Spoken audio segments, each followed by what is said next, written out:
Tarde a todos os alunos dos Bastidores da História. Hoje nós continuamos aqui o nosso percurso lá na Acrópole de Atenas.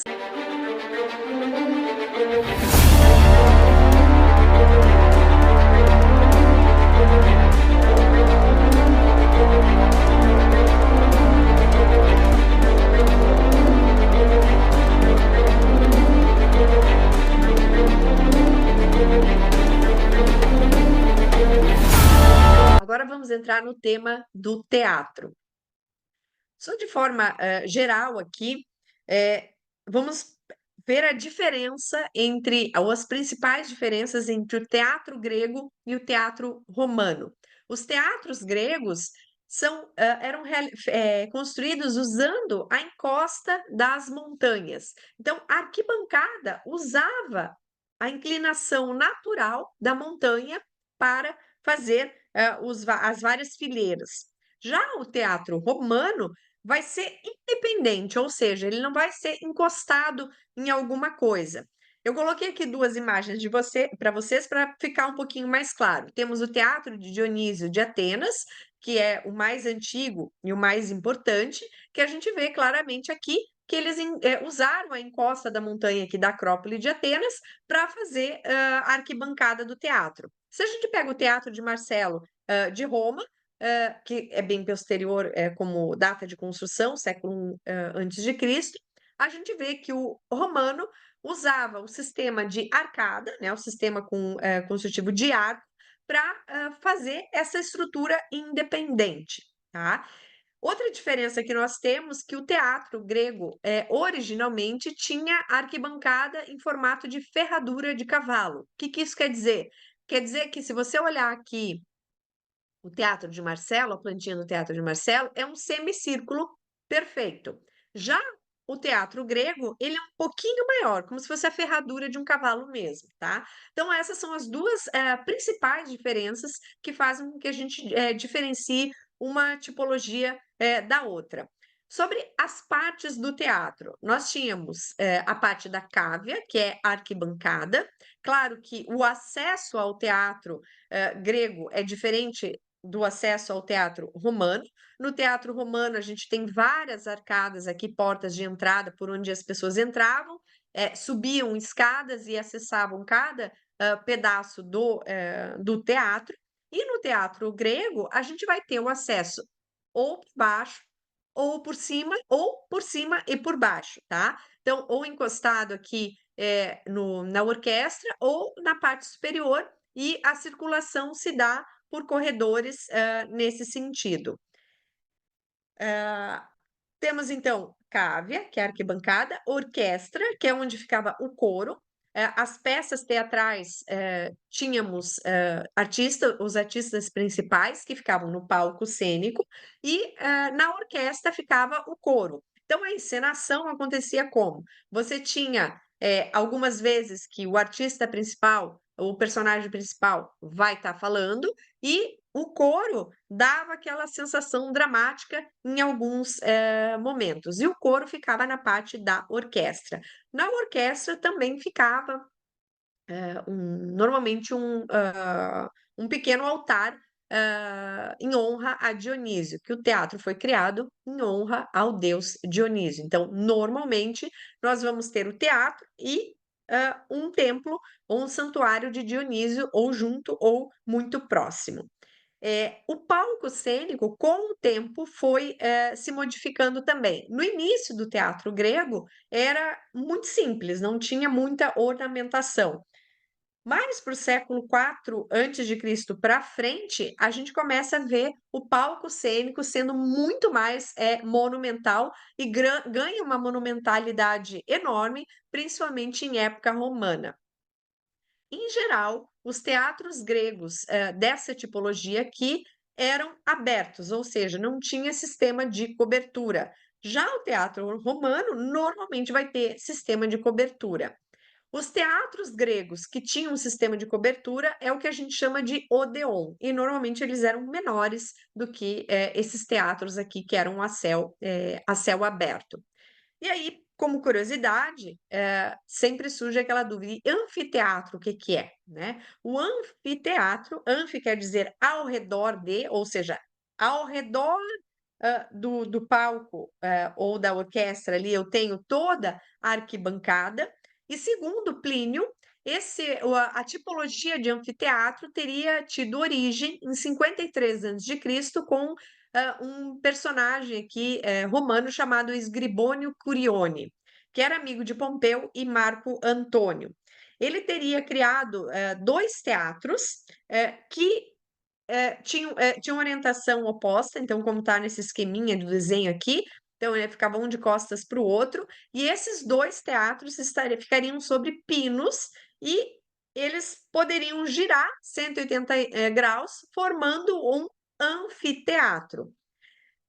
É claro que daí essa tipologia aqui vai ser uma das preferidas dos romanos. Nós temos centenas de teatros, de anfiteatros romanos espalhados pela expansão aqui do Império Romano, mas teria sido inventado aqui em Roma por esse político aqui chamado Esgribônio Cugione, dentro desse esqueminha aqui que eu falei para vocês. Como curiosidade, o Plínio ainda diz que, imagine se realmente isso de fato aconteceu, porque nós não temos mais esse anfiteatro, né? Que ele diz que esse sistema de giro aqui poderia ser feito, inclusive, com os espectadores sentados. Imagine que coisa incrível se a gente for pensar aqui isso lá no século I antes de Cristo.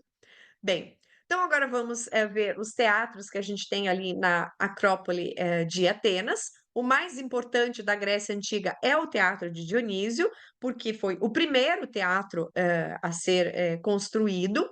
A primeira fase do Teatro de Dionísio era uma construção de madeira, então nós tínhamos arquibancada de madeira, cenário de madeira, e era muito mais simples o cenário. E depois, mais tarde, por volta de 330 a.C., foi construído esse teatro que a gente vê as ruínas lá no pé da Acrópole de Atenas, que é feito então com pedra, arquibancada de pedra, o palco cênico com pedra. Infelizmente, nós não temos quase nada mais do palco cênico, temos uma parte da base aqui onde temos a decoração com esculturas de vários deuses. Temos parte da arquibancada, parte da fileira principal aqui, onde ficavam os sacerdotes e pessoas importantes. Calcula-se que nessas 67 filas da arquibancada tinha uma capacidade para cerca de 17 mil espectadores. Platão menciona o Teatro de Dionísio em um dos textos dele e diz que tinha capacidade para cerca de 30 mil pessoas, seria o dobro disso, mas a configuração da arquitetura que nós temos aqui nos diz 17 mil pessoas e não 30 mil, mas só como a título de curiosidade que a gente tem o Platão dizendo que era mais do que isso, tá? Ele foi abandonado no período bizantino e acabou ficando coberto por diversos detritos aí ao longo dos séculos e foi redescoberto em escavações arqueológicas no século XIX pelo Dopperfield, que fez também algumas escavações lá na parte superior da Acrópole de Atenas. Que mais? Sim, um detalhe aqui que é bem interessante a gente ver a configuração vista do alto aqui do Teatro de Dionísio, que nos mostra exatamente isso que eu comentei com vocês, que esses teatros gregos ficavam na encosta, né, no pé do monte aqui, que para cima que é onde está o Partenon. Então, o teatro usava essa encosta aqui da montanha. O detalhe aqui da arquibancada, né, das peças que formavam a arquibancada. Aqui nessa parte frontal, nós tínhamos então as cadeiras principais, onde ficavam sacerdotes e pessoas importantes. Inclusive, as cadeiras tinham o nome das pessoas. Em alguma delas ainda a gente consegue ver a inscrição aqui em grego, como nessas duas aqui. Então, aqui tem, que são, essa aqui é de Nero e Adriano, tá? Dos imperadores romanos. Essas aqui são as esculturas que decoram essa parte aqui da base do palco cênico, mas grande parte, né, do teatro se perdeu. Eh, as cadeiras aqui têm uma altura baixa, tá? Mais ou menos 40 centímetros, o que nos leva a ter quase certeza que os gregos colocavam uma almofada, né, até para ficar mais confortável, para deixar essa cadeira aqui mais funcional.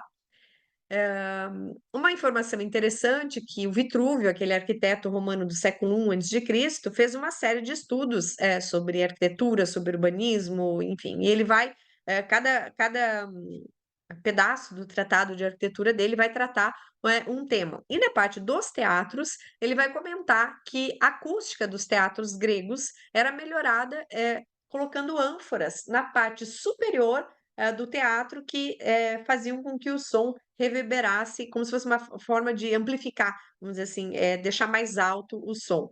E de fato, não esse aqui, mas o que a gente vai ver na próxima aula, o teatro de Epidauro, que é o mais perfeito de acústica, a gente consegue ter uma acústica muito boa em qualquer parte aqui da arquibancada. Então, uma boa semana para vocês e a gente se vê na semana que vem. Beijo!